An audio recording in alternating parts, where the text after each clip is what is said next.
The floodgates are open. Mm-hmm. That's better. Hey everyone joining. I'm just going to give it a couple seconds for everybody to get in the room before we get started.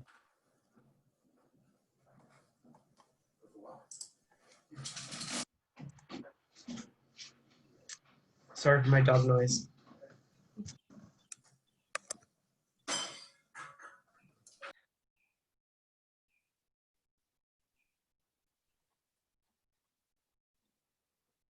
Just giving a couple more seconds for people to trickle in here.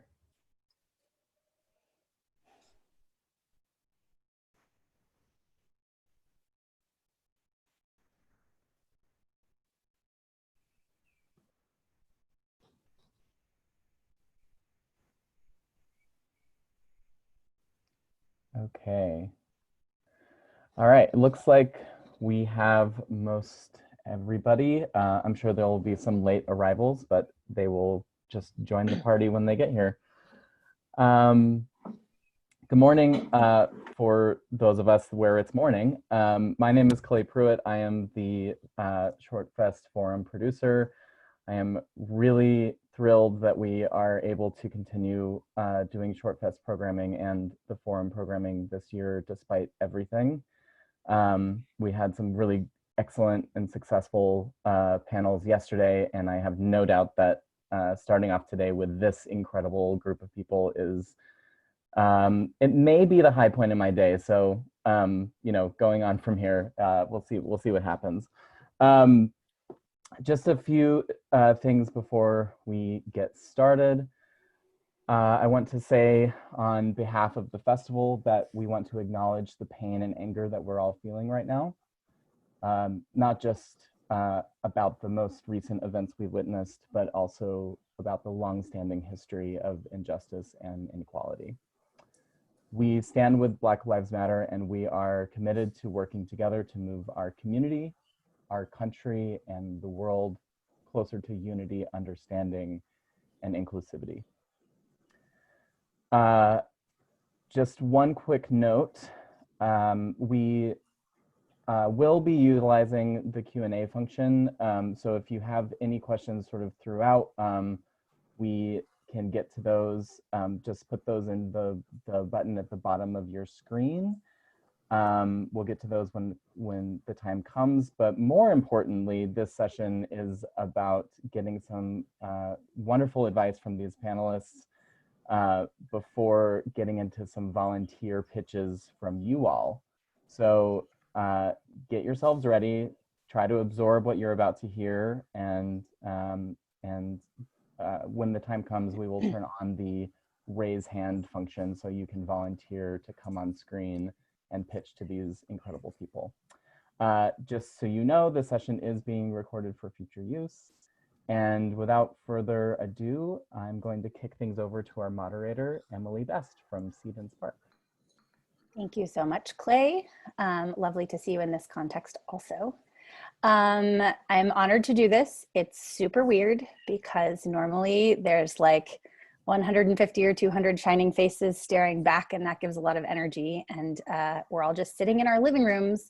I do want to take a moment to acknowledge that those living rooms, with very few exceptions, are built on stolen land, and it's really important to acknowledge the indigenous communities who have cared for the land that we've been on for centuries before we got here and continue to. That's my family. That's who I'm caring for right now. There's an amazing app that you can download from nativeland.ca. It is a Canadian effort that geolocates you and shows you whose land you're on. And I highly recommend looking at it and looking up ways you can get involved in supporting your local Indigenous communities. I was not paid to pitch nativeland.ca, by the way, but that's what I just did. We have this incredible panel, and it's really awkward to sit there while somebody else talks about you. So I'm gonna let them each introduce themselves, and then we will dive in. And the format of this, in case you haven't been warned, is that these folks are gonna give you some of their very best pitching advice. We're going to take about 15 to 20 minutes to do that. And then we are going to dive in to pitches. So if you have a pitch that you've already prepped, we would love to hear it. You can raise your hand and Clay will bring you on screen and we will hear your pitch and we will give you some feedback. Those pitches should be limited to no more than 2 to 3 minutes, just for the sake of time. And also you better have a good 2 to 3 minute pitch for the thing that you're working on. So without further ado, Sheree, would you kick us off? Yes. Hi, my name is Sheree Bradford, and I am a manager of production at Comedy Central.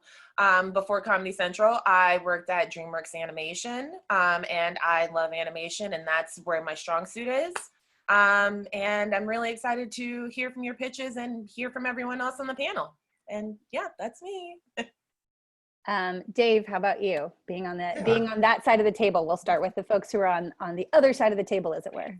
Yeah, I'm the director of original programming for Showtime, which means that I hear a lot of pitches and read a lot of scripts from writers, directors, producers to vet potential projects. In success, develop them through the network, and then in success, I'm with them through what we call current, through the life of the show at every step. I do comedy and drama, limited series. And like Sheree, I used to work in animation as well, so can speak to that a little bit. But love ShortFest and very excited to be here. Great. And John, ye who lives his life pitching and then writing, tell us more about what you're working on and where you are. I am a writer. I sort of began as a playwright, and I still write plays. I write for the theater, but I also right now, I'm an executive producer of a show called The Good Fight on CBS All Access. I've worked on a number of shows before that and had 2 movies and have done a lot of odd jobs. I'm right now doing an animated film for Netflix, and also my husband and I are writing the script for an upcoming thing called Homeschool Musical that's going to happen this summer on HBO Max, which we're writing very fast. And I've pitched more than I care to say because I'm old. Or because it's part of the job. Yes. I actually want to start with you because we're gonna dive into like your best pitching advice. But John, how much is pitching like writing? Like, can you dig into that? Well, that actually is tied to an issue that's always sort of bugged me because, yeah, I'm a writer. Not everybody who can write well can pitch well, and not everyone who can pitch well can write well. And unfortunately, you have to be able to do both to succeed at what you want to do. Pitching is a little bit like what Mike Nichols used to say about directing, which is that you never get to watch anybody else do it, but everyone tells you you're doing fine. It is... my biggest advice is when I always tell people, you have to think of it a little bit like stand-up. When I used to teach a writing class actually at USC Stark program, the first assignment I always gave people was to come into class and tell a joke. When you tell a joke, the mechanics of it is that you want to only tell the details that actually are going to lead to the biggest payoff you can get, and eliminate everything else. You also, I think that I always tell people when you're, it's like when you're at a dinner party and suddenly everyone's looking at you. That time that you have, that pressure on you, which is like performing or being in a play, you are in control of that period of time. And you want to have nothing but things that add to the delight and surprise and payoff of what you are imparting. And that's my basic advice, no matter what it is, because even if it's a series or if it's a feature and there are questions about how much you want to tell, but I think that's the bottom line advice I would give, is that all the eyes are on you and you have to be ready to perform, and you have to have done the work to make sure that everything you are including helps you. Mm-hmm. That was so spectacular. And also such a great great example of the thing you were talking about, which is what I find great pitchers can do when they talk about pitching. Cherie, you want to go after that? Yeah, no, I want to echo that sentiment. And, I used to be a theater kid, so like I'm all about performance. So when I'm pitching, it is literally like I'm on a stage and I'm trying to tell you a story in the least amount of time because, not every executive is like this, but a lot of executives don't have, the attention span to listen to something on and on and on, and they want you to get to the point. So getting to the point and, I would recommend taking a theater class or a storytelling class or just something to like make you more comfortable talking to people, because once you get the attention of the room, you kind of just flow from there, but you have to get the attention. So I agree with John. Like, it's performance. Like all eyes are on you. You have a limited amount of time. You have to make yourself look as great as possible. Go, I want to underline something that you're saying here that I think is so important, which is when you want to take your craft to a business, you sometimes have to learn skills that make you really uncomfortable. Yes. Right? So like, I didn't mean to be a startup CEO. And I would say there's like 70% of my job is shit I would not consider myself born to do. But I had to learn to do it in order to do the 30% that I really care about. And so just because I have seen in previous years when advice like that is given and everybody gets kind of tense of like, oh, but that's not the thing I'm good at, right? We have to learn some things that we're not necessarily good at if we want to professionalize the work that we're doing. Yeah. Dave, how about you? What are like when somebody comes in and just nails it, what are some of those qualities?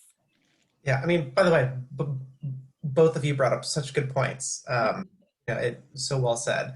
I think, especially with television, but I think you see it in great features too, a great story marries the specific and the universal. And, the universal being the thing, maybe it's the theme, but really the story of your story that is widely accessible and possibly even timeless. And the specificity is you and your character and your voice. I often think about it as, it's kind of like the Passover question. Why are you the person to tell the story? And why are you the person to tell it now? At Showtime, but I don't think that we're unique in this. We're always looking for, television is a writer's medium, and we're looking for the character at the heart of the story as much as the storyteller, who is the voice that is telling the story of this character. And I've heard great pitches that we've passed on because the question comes up, why is this writer telling this story? Why would anyone care about it right now? And I think that needs to be central at every step of your process in developing your pitch. And hopefully it's something that comes up really early on of why you care about it, why you think it would connect right now, why it would tap into the zeitgeist. And then at the end of your pitch, you would underscore that. We like to say at Seed and Spark, it's 4 questions answered really creatively. Why me? Yeah. Why this? Why now? And why are you the right person for me to be talking to? 100%. Because you actually have to know, like, why is Comedy Central the right place for me to be taking this? And why is Showtime the right place for me to be taking this? Why are you the right partners? I think so much of like bad pitching happens when you're pitching the wrong person. Yeah. Like you really do have to be aligned. I have so many questions and you guys are so brilliant about this. It's sort of overwhelming.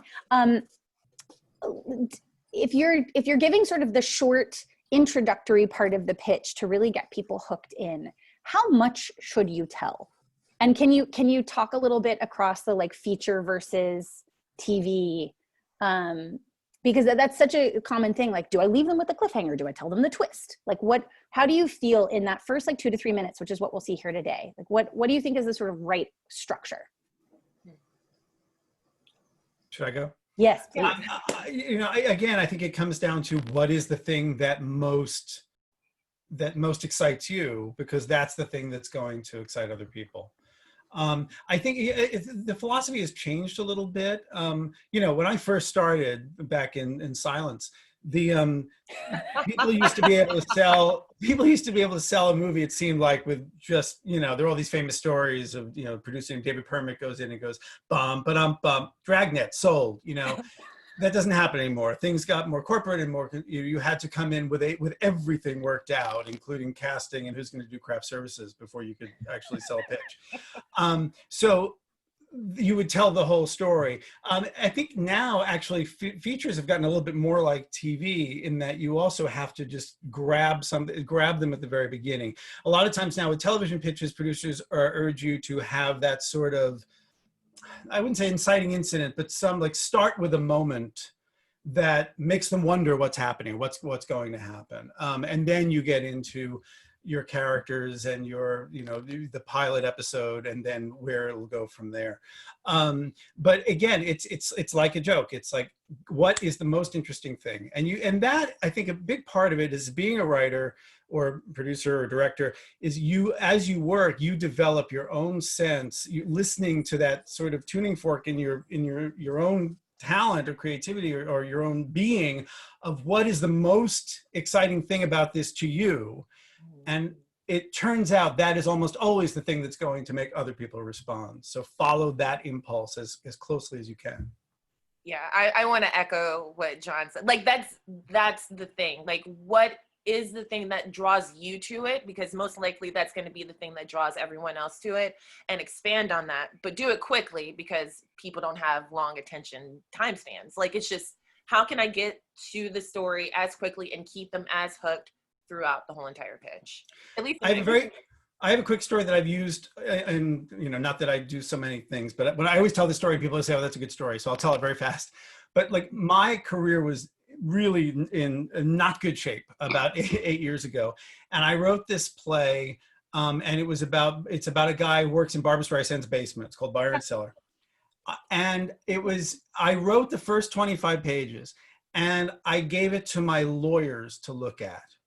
And they said, well, this is funny, but no one will ever produce this play because Barbra Streisand will sue you, and no producer is ever going to want to pay all the legal liability for the lawyers to be able to defend against that.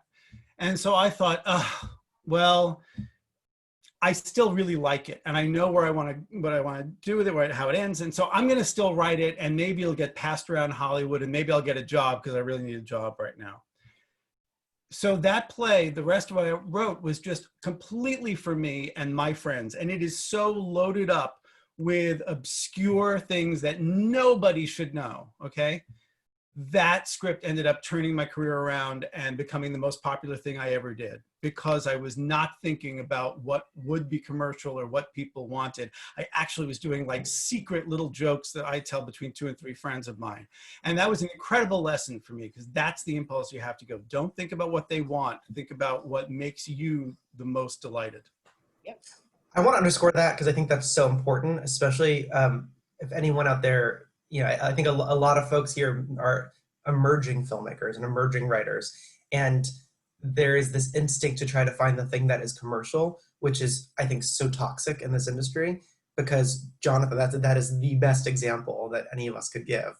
The best ideas, even if it's something that doesn't get made, the best ideas and the ones that are going to get you the job or get you that big feature, get whatever the first goal is, are the ones that are you're most passionate about or most excited about. And you can point to dozens of films, dozens of TV shows that on paper are not commercial ideas.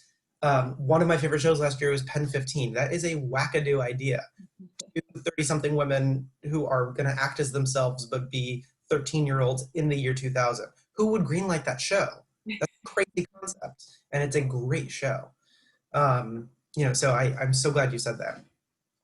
It was also absolutely 3 weeks ago that I was like, oh, that says penis. And my husband was like, are you serious? Like how you would spell it on a calculator. Yeah. It had been so long since I had a calculator that I had lost my calculator, my mimetic calculator speak.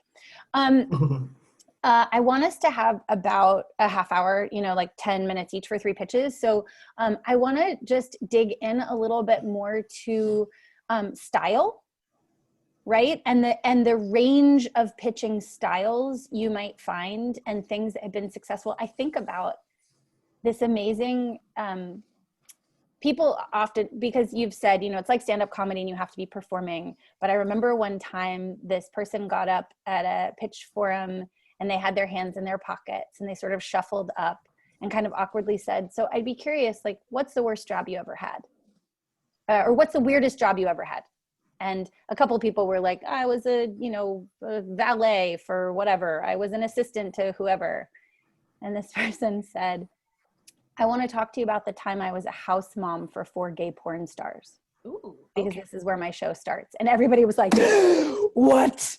And the quietness with which they approached it was the best part, because everybody was underestimating them, right? It was like, it was out of this world. So I like, and I think about that all the time of like, can you talk a little bit about the range of pitching styles? Like, do you think it is personal? Is it per project? And sort of the range of possibilities? Because I really do worry about the introvert writer who's like, this is just horrible to me. Like the notion of this is horrible to me. So like, how could I enter into this with my full humanity? I think it's about what's true to you. I mean, I think of like the stand-up comic Stephen Wright, who came out, and just that he honed his material to this brilliant level, and he could just come out there and just say the lines at this, in this like this. You just have to do, I think, what I know it sounds crazy. I always say, like, think about when you're with your friends or at a dinner table with people, when we used to have dinners, but when you used to be able to see people, when it's your turn to talk, when do you feel the best doing it? When are people listening to you? What do they find most interesting? Use your best stuff that comes from how you are in life, so you feel as comfortable as you can be and as entertaining as you can be, the same way you are with the people who love you. Bring that into the room. Yeah, just to echo off of that, like, it's all about your unique style. So like, if you're introverted, find a way to make that performative. I don't know how that's possible, but like, there is a way, and like, you can do it in a way that's real to you, but it's also still conveying the message that you want in the best possible way.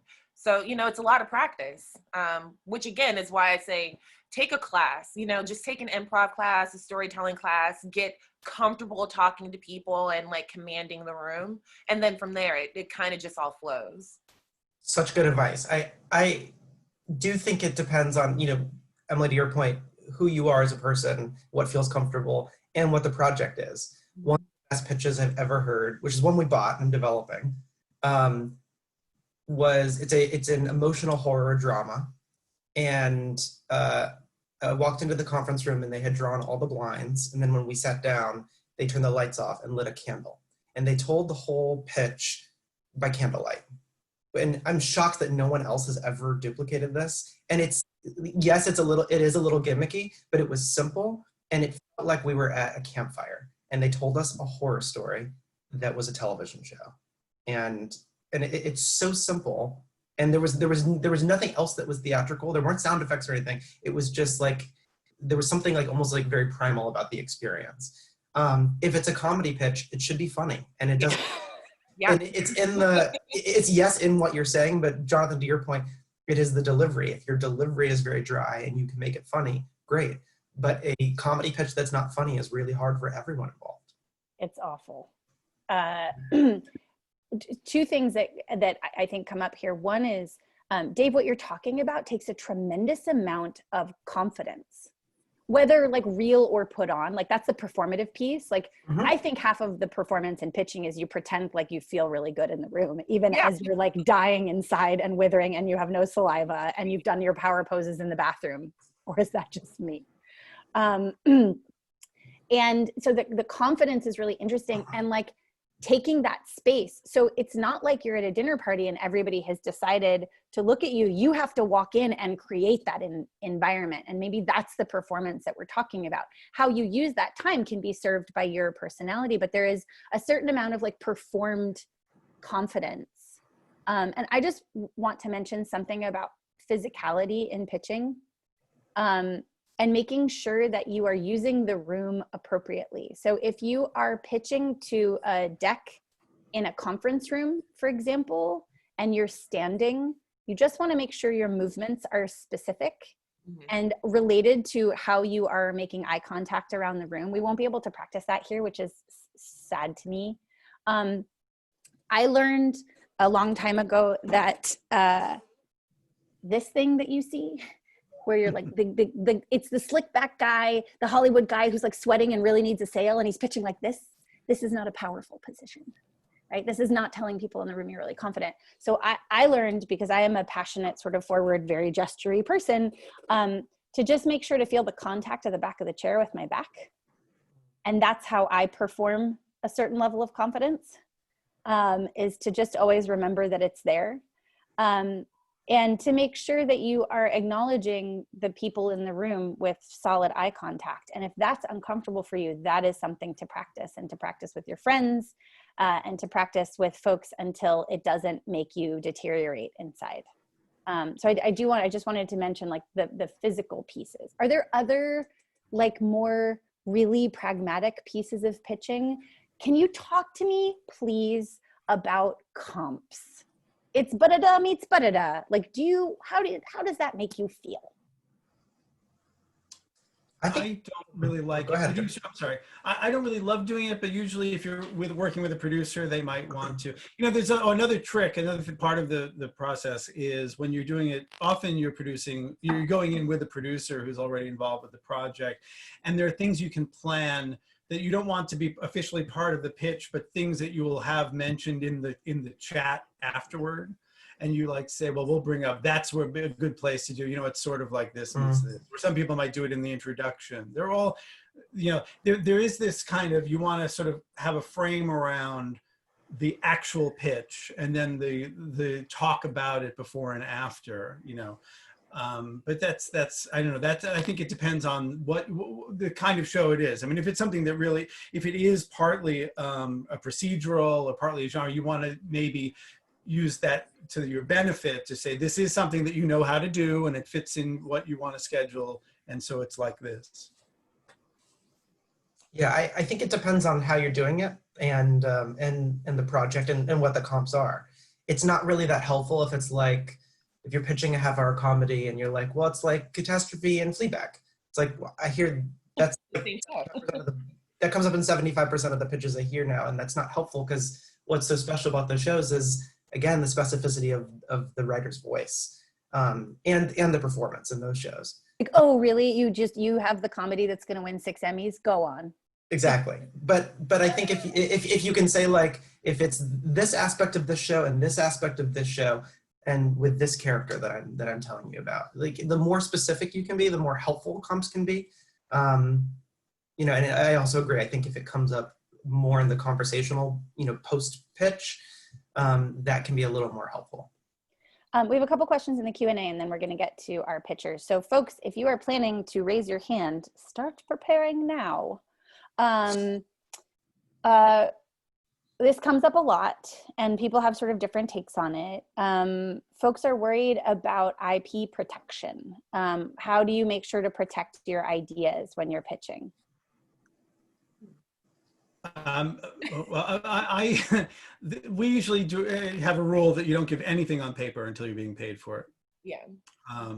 And you also just, you know, if you want, well, back when we had agents, you know, there were some honor in that if the meeting was set up by an agent, stuff, there were some legal protections, I guess, that, you know, but yes, you are always taking a bit of a chance, but hopefully if you're going to legitimate buyers, you won't be robbed blind. But again, the main thing is I wouldn't give anything on paper until you're being paid.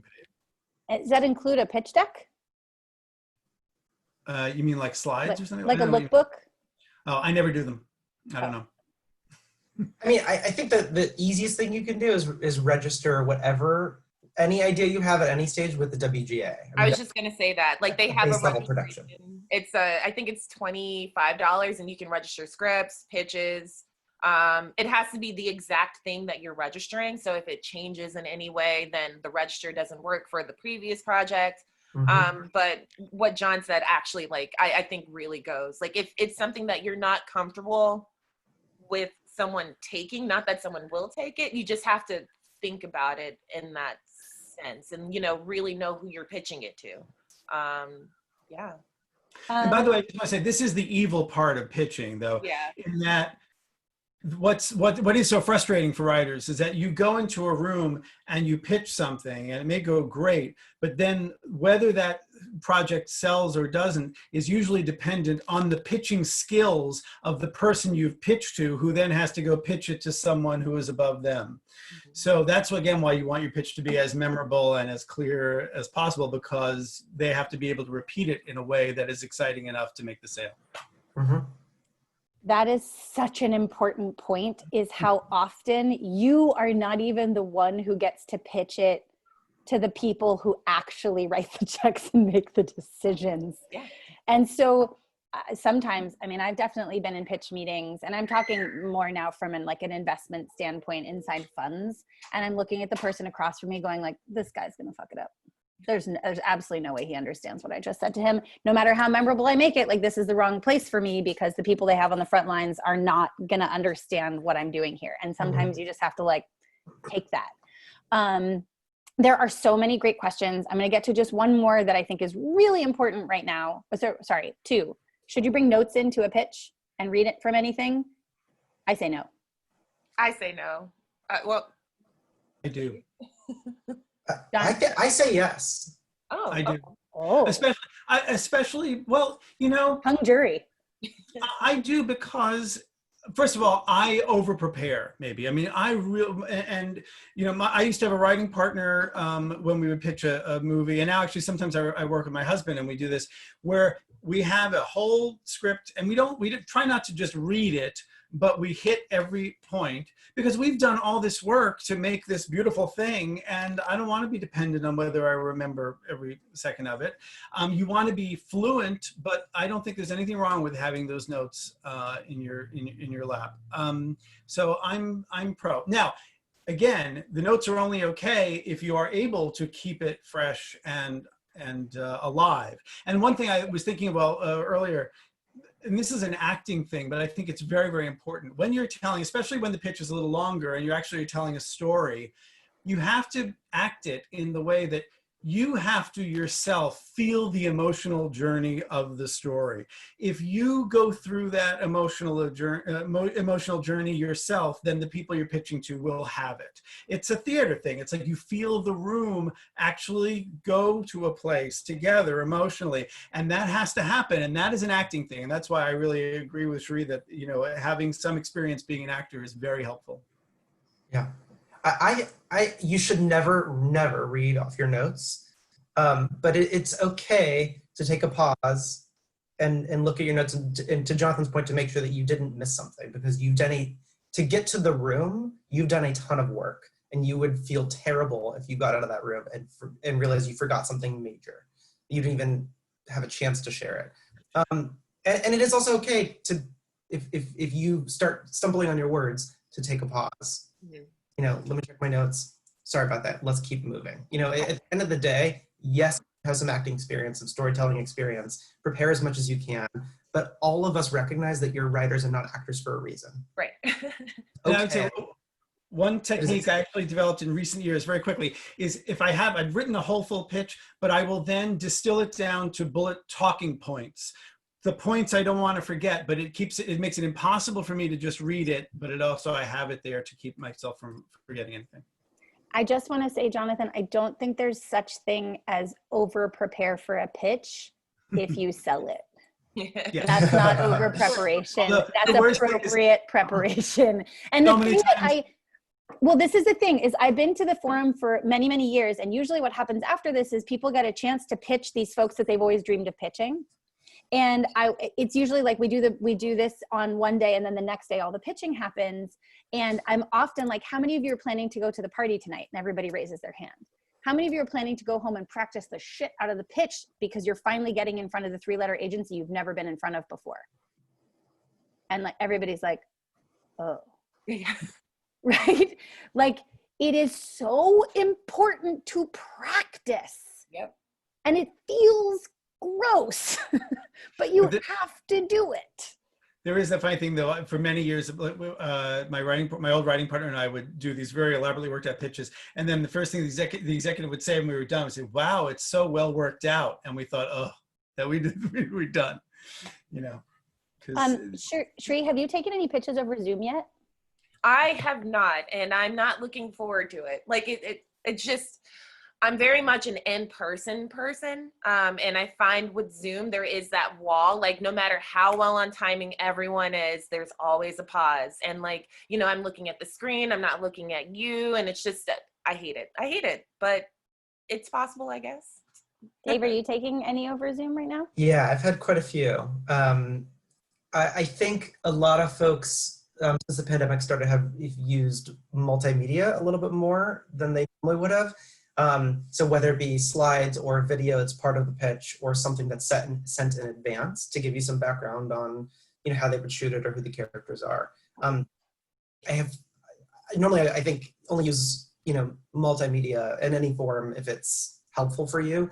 And I do think it's actually very additive in Zoom to do a share screen so that we can see something that you're talking about. We can see, oh, these are actor archetypes that you're thinking about for this role, or, you know, these are images that are creating a mood, but you don't have the benefit of the in-person experience. For comedies, it is a little harder because you're getting a delay. We tend to mute ourselves during the pitch until it's afterwards. So, you know, try to make sure that it's very clear I'm smiling and laughing, but I really now you have to perform. Yeah. Yeah. Yeah, it's awkward. It's not ideal, but you know, I think it's the new normal for a long time. Yeah, it's a new world. So now that we've said that it's awkward and that they won't have visual images, let's get somebody up here to pitch us. That's a perfect segue. So we are now turning on the raise hand function for all of you attendees. So please raise your hand if you would like to have a shot here to pitch. So looks like we've got 3 brave souls. I'm gonna start with Gabriela Garcia Medina. So Gabriela, the Zoom is gonna send you out of the room and then bring you back on screen. Sort of not dissimilar to like that nervous moment in the waiting room. Right. like I can't get back in. Totally. Can I get you some water or anything? Thank you. Can I bring you a very tiny bottle of water? Hi, Gabriella. Good, thank you. Hi. Hi, guys. Thank you. Hello. This is exciting. Cool. So should I just like go right into it or Go what? for it. Yep. All right. So my short film, Little Con Lily, is playing at the festival and it's been nominated for Best Comedy Short. So it's very exciting. We will be on HBO starting January 2021. And our feature is being developed by Mandalay and Tripas. And so far we have Eugenio Derbez as one of our actors, as well as Casey Wilson and Natalie Morales. So while all of that is happening, I have a project that is my passion project, and it's called The Kidnapping of Casimiro Coronado.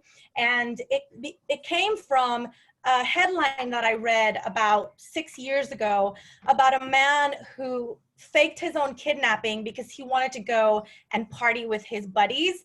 And so I thought this was just so cool, and I tried to get as much research as I could about it, and there's just nothing. So I decided I would just make up a story of why someone would do that.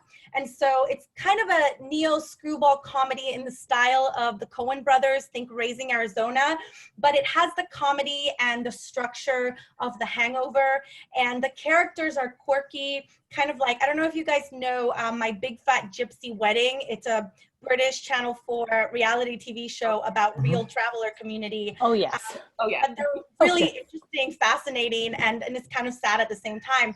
So this is kind of the world that I've created. And the story is about this man who is Latino. My whole cast is Latinx, and he's really into Dungeons and Dragons. And he married this woman called Juanita Cortez, who is like a 3-time like axe champion, like axe throwing, judo, karate. So she's a badass. And her animal is like the bull, so she's kind of like a big woman. And the only thing she does not want her husband to do is play Dungeons and Dragons. So his buddies decide, okay, well, let's just kidnap you so we can go to this convention. But Juanita's uncle Monty, he used to be the mattress king. So he bought out this town of Monte Alto, Texas, and like saved it from going bankrupt. So he has like all this money in this town. So he puts out a $20,000 reward for Casimiro. And so all these really funny, interesting people go out looking for him. So there's like Little Jesus and his mom Conchetta. Little Jesus is a SoundCloud rapper, and his mom's like, they live in a trailer park. And so they're out for the $20,000. And then you have the Corpus Christi Cholas who work in a nail salon. And so they want the $20,000.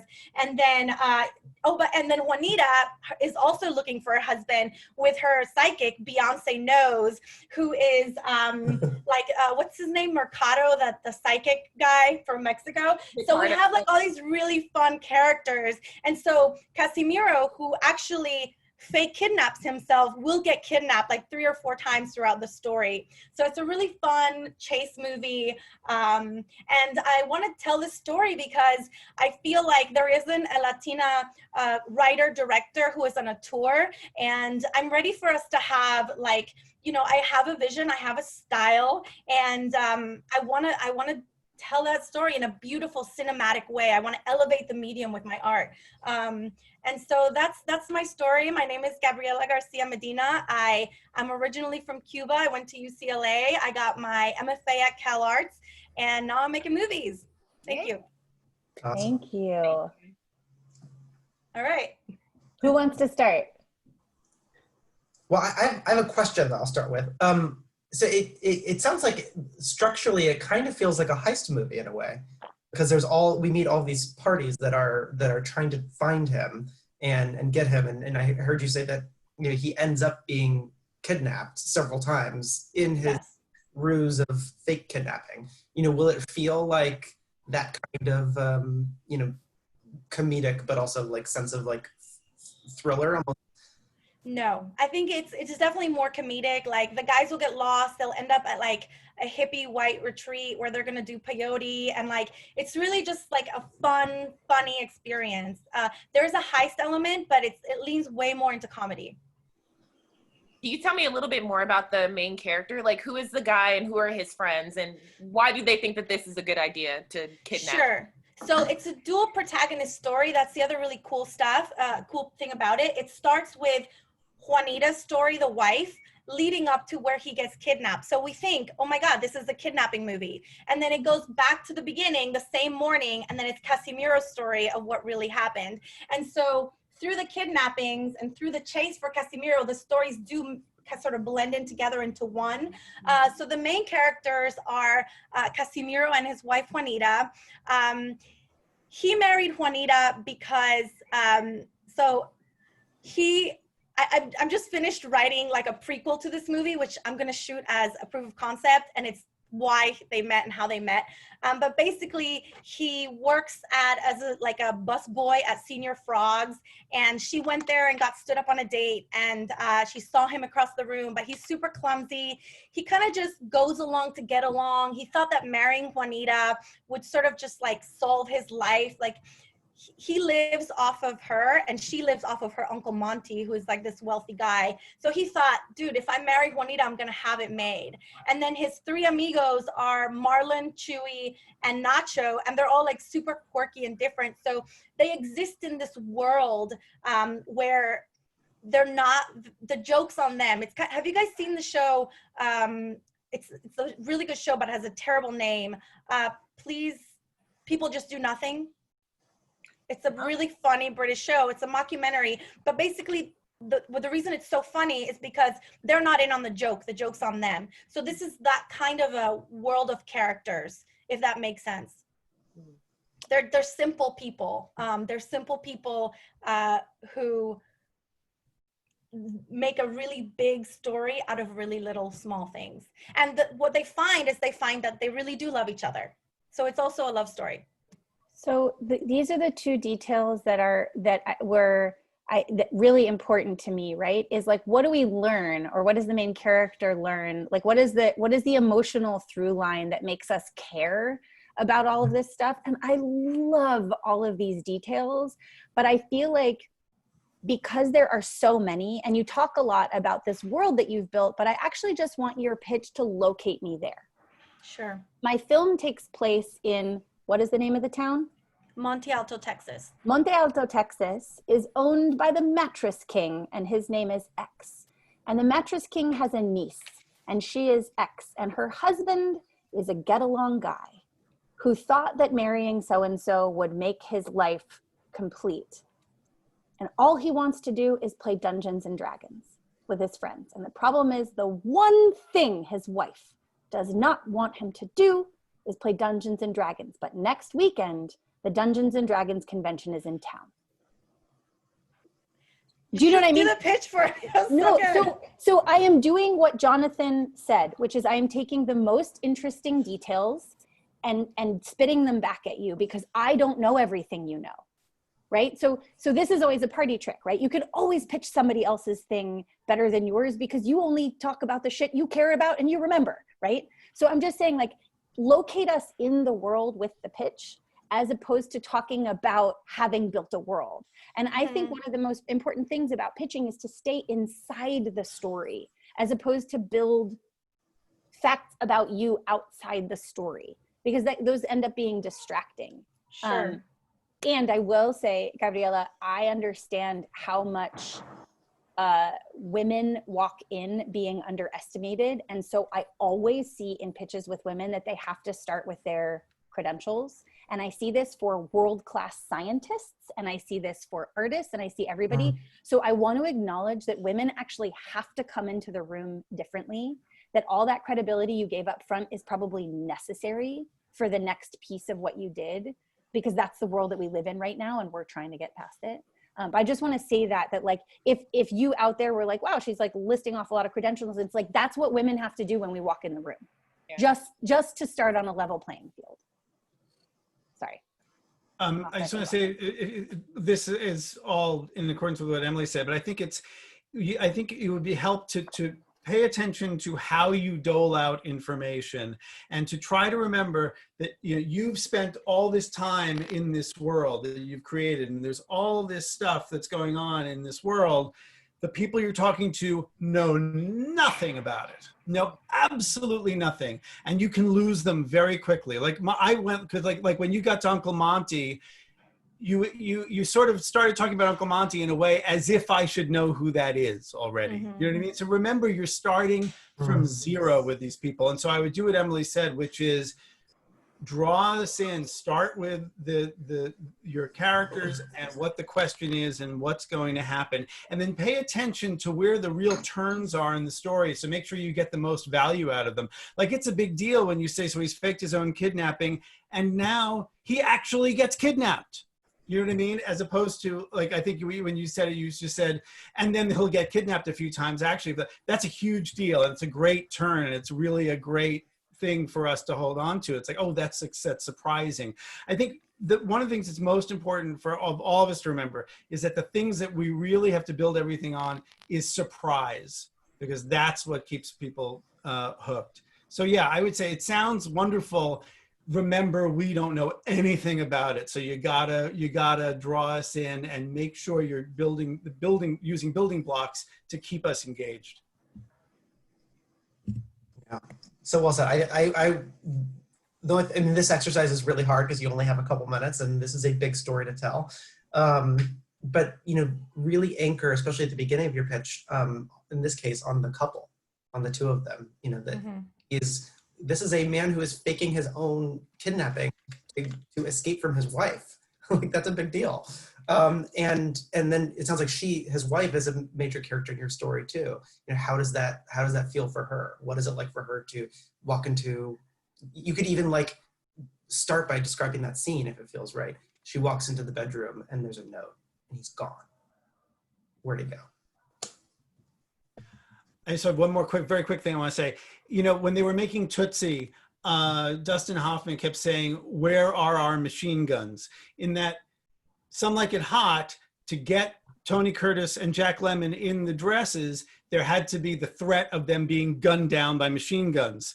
And he wanted to make sure, what is going to get my character to do this very outrageous thing? And your movie is about someone doing something pretty outrageous. So I would make sure you're getting us to believe that he is going to take this action. Like really lay on, why is it so important to him to play to go to this thing, and what's the tension with his wife? So we really understand, because the whole movie is going to be based on that first decision.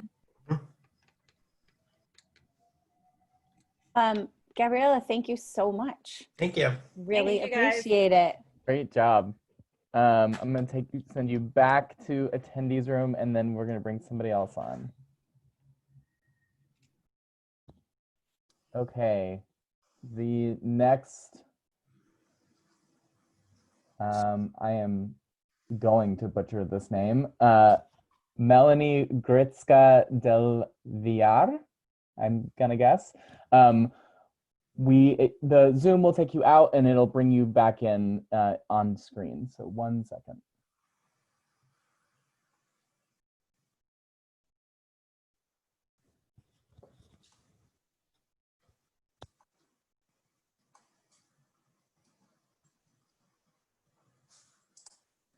Melanie, if you can turn your video on and your audio on. There you go. Hi. Hello. Hello. Greetings from Spain. Oh, Cool. Okay. Ready? Anytime? go for it. All right. My name is Melanie Gritska del Villar, and I'm actually a visual artist, and I'm in the moment of moving into film. And I'm working together with filmmaker Joana Vasquez Arong, a Filipino filmmaker. She's now in Manila. And we've been working on a few projects together. She deals with a very similar themes that I'm interested in. So a lot of using past trauma to getting to a story, for example, and there's always a mythical element to it too.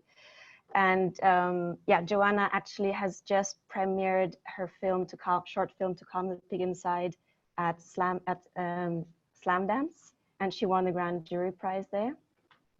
So at the moment, we're working on a new film, a new project, which involves a Burmese writer, female Burmese writer called Wendy Law Yun. And yeah, right from the beginning, we wanted to tackle a few questions through this character, Wendy. So one of the questions is, how do you navigate personal trauma, or the resolution or processing of personal trauma, if that's intertwined with a much bigger historical baggage? And what does freedom really mean if it's not something that can be tagged to geography or location? So Wendy, the main character of this story, she is born into a Burmese family, kind of wealthy Burmese family, and her father is the founder of the nation. So we're talking about the 50s and 60s in Burma. So not only is she caught up in a very specific moment in time for Burma, the actual rise of this nation, she herself is undergoing, basically together with the birth pangs of Burma, she's undergoing her own traumas. And we wanted to hook the story on the address, 116B Avenue, University Avenue in Rangoon, which is basically the family house, which she had to leave when her father got imprisoned by the junta in the mid-60s. And she basically wants an out. So she's trying to leave Burma, thinking that once she leaves, all of this will be put aside and she'll have freedom. And she's momentarily also put into prison by the junta, but then they send her back, they release her because of her father's involvement with the junta. She eventually at age 20 manages to leave to America, where she'll spend most of her life in exile. But then she basically is this psychological baggage of homeland and her past connection with Burma never really leaves her. So being in the States, there's literally a moment where she loses her suitcase and she thinks, oh, you know, finally that part of me is gone. I can let go and move on. But the fact is that that never really happened. So throughout her years in exile, she repeatedly, through her work, through her books, addresses her very personal story, actually, of the life in exile, the struggles in exile, what it means to not belong, really. And the reason why Joanna and I are tackling this film is that we can very much connect to the story. So Joanna and I both have lived, we're Filipino.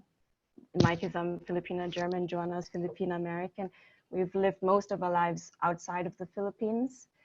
But just like Wendy, the main character, have recently moved back home, so to speak, and only to actually realize that we had to confront something quite personal. So we had to process something personal, which, just like the case of Wendy, gives a new dimension to our lives, or helps us in our own lives.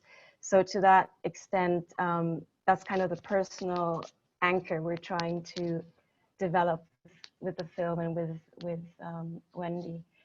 And apart from that personal angle, the story is also really important, I think, nowadays, because we're talking about censorship, we're talking about a dictatorship. So as you know, the political scene everywhere, especially for us in the Philippines, is very tense. I mean, we've got the president who is very infringing on human rights. So I think the issue is not only one of the past, it's really how history is repeating itself, and how actually this spirit of Wendy, how she's able as an artist to try and make sense of her story and that of her families and of Burma. Yeah. I want to make sure we have time to give you some feedback. So I will kick it to our amazing panel. One thing to think about as you continue to develop the story is, and again, I recognize that just a few minutes, this is a bigger story than just a few minutes, but to find places of specificity to lean into. This is the story of a young woman who goes through something very traumatic and lives her life in exile, and it is the story of, it sounds like the story of the Burmese diaspora through one woman. Who is she and what is she experiencing? I really appreciated that you talked briefly about your team, and that one thing that connected all of you and connected you with the story is that you all are Filipino. And I would try to find a way where one of you, maybe it's you, can talk very specifically about the experience and about that otherness as it relates to Wendy and her story, because that would give us a taste of what she experiences in this film. Okay. Like if the majority of the film is her living in exile in America, grappling with her PTSD and her trauma of what she went through as a young woman, but also it sounds like trying to find the sense of identity, a new kind of identity in the United States. What does that feel like for her? The more that you can paint that emotional picture, the more that you'll connect. That this is not just broad strokes of a woman who is living in exile, but this is an emotional story about an experience. And here's something that I've experienced that connects with that. That human connection is how you sell the film, I think. Okay, yeah, that's great, thanks. Yeah, I would just echo that, in that, the way people remember things is, science shows that we build stronger memories when we have intense feeling about it. So right now you're talking about your story in a lot of this in sort of an abstract and in the more intellectual realm, which, you know, believe me, I love, and I, you know, I live there.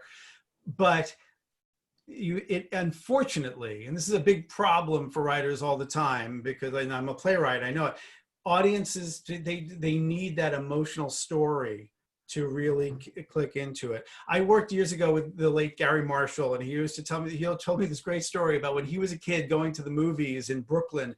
There would be a guy who would sit in the theater during the movies watching, and he would go, "You're losing me," at the screen. He would scream it. And Gary said he thought of that whenever he was making a movie. You have to constantly be keeping the emotional stakes high. So I think you have a very emotional story to tell here, and I think that you're you know, at least in this, you know, short pitch format, you're still spending more of your time on sort of the ideas about it as opposed to the experience of the story itself. And I would sort of encourage you to really get into the story. And last thing I'll say is there's nothing wrong with pushing the echoes of what's going on in the world politically now in your story, and as you did at the end, but you get it all the way through. You say, you know, she's dealing with, you know, oppression and the silencing critics and all these things, because that also helps make it feel like it's a story about today, even though it's a story about another time. Great. Thanks very much. Thank you. I might also just add that rather than starting at the very top, telling us what stories or what questions you plan to answer, we should have no doubt in our minds, in some senses, what questions will be answered by the film. So you hook us on this emotional journey, and at the end, you might say, because I don't think the term like navigating trauma is particularly evocative. It's extremely intellectual and distancing. So at the very end, you might say, you know, this is about how do we find our way in the world to, you know, heal our past traumas while finding a sense of home or a sense of place when that place can't be the place you're from. Something like that. But like that's when you stick the landing, as opposed to where you start. Okay. Great. Thank you. Thank you. Thank you so much. Thank you, Millie. Can we get just like very last little bits of wisdom, Clay? Do we have time? Absolutely. Okay. As long as everybody else is cool to stay for a couple more minutes, that's totally fine. Yeah. Shri, you're at Comedy Central. You're doing animation. Talk to us about, like, just give us some specifics on pitching animation and pitching comedy today. Like Dave said earlier, you have to be funny. And especially with animation, you need to have a grounded story. A lot of people come in with pitches about like alternate universes and, you know, Rick and Morty, which is a very specific idea that works, but like you have to ground it in like some basis of reality. So like, even if it's animated and it's set on space, it has to have a very grounded story. So like, just always keep that in mind. But yeah, just be funny. But everyone's funny. Find your funny, you know? Yeah. I love that. Dave, how about at Showtime when you're pitching, you know, elite TV with like a wide taste range? Yeah. You know, a lot of what we talked about, I mean, the kind of sobering reality is that there are a lot of really talented writers and great stories. And sitting on this side of the table, I've learned that there is this weird kind of hive mind zeitgeist that happens. You know, people who not even talking to one another will come in to pitch very similar ideas or tap into very similar themes. I mean, listen, we all live in the same world, we all live in the same culture. And I think the folks who are most successful are the ones who are experiencing and can pitch the story from the inside out.